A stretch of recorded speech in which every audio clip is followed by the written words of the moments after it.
আলাইকুম। আমি তাহমিন তুর্য আবৃত্তি করছি কবি সুকুমার রায়ের লেখা খিচুড়ি কবিতাটি। হাঁস ছিল সজারু, ব্যাকরণ মানি না, হয়ে গেল হাঁস জারু। কেমনে তা জানি না, বক কহে কচ্ছপে, বাহ বাহ কি ফুর্তি, অতি খাসা আমাদের বক কচ্ছপ মূর্তি।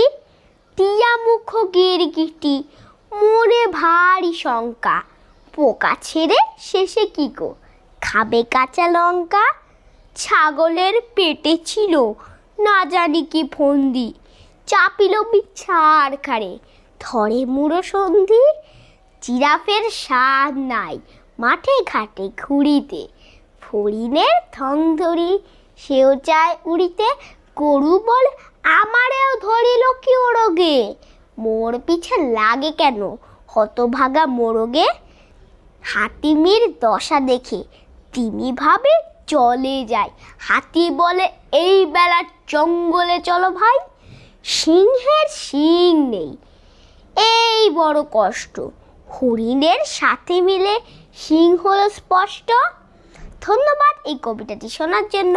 আশা করি এটি আপনাদের ভালো লেগেছে। বিদায়।